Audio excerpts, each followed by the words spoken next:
এটা হলো পুরীর জগন্নাথ মন্দির। এইটা একটা গেট করে, এই যে ভীষণ সুন্দর পরিবেশ, আর এখানকার ব্যবস্থাও ভীষণ ভালো, ভীষণ ভালো। একটু জুম করেই দেখাচ্ছি।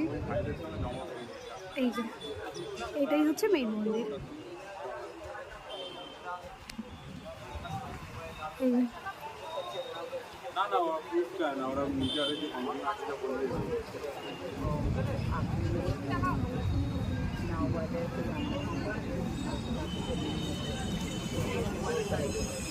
এই যে এই রুমটায় জুতো টুতো রাখা যায়, জুতো, ফোন। এখানে ভেতরে ফোন অ্যালাউ নেই, আর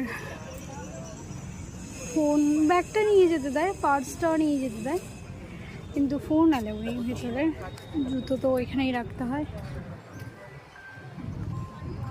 পরিবেশটা ভীষণ দারুণ, মানে ভীষণ ভীষণ ভালো।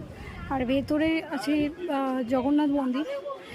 জগন্নাথ মন্দিরের ভেতরেই আছে যেখানে সমাধি দেওয়া হয়, ওটাও আছে জগন্নাথকে 12 বছর আর 20 বছর পর পর, যেখানে আষাঢ় মাস হবে, আবার সেটা মল মাস হতে হবে, তখনই জগন্নাথকে সমাধি দেওয়া হয়। জায়গাটা ভীষণ ভালো জায়গা।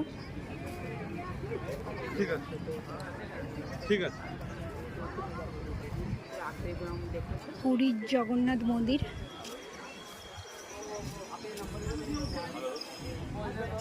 এখানে একটা কল্পতরু গাছ আছে ভেতরেই, সেখানে আপনি একটা সুতো বেঁধে দিলে ওখানে আপনার মনস্কামনা পূর্ণ হয়। এবং একটা ফলের নাম বলতে হয়, যেটা আপনি খাবেন না, মনস্কামনা পূরণ হলে ওটা দিয়ে পুজো দিয়ে তারপরে খেতে পারেন।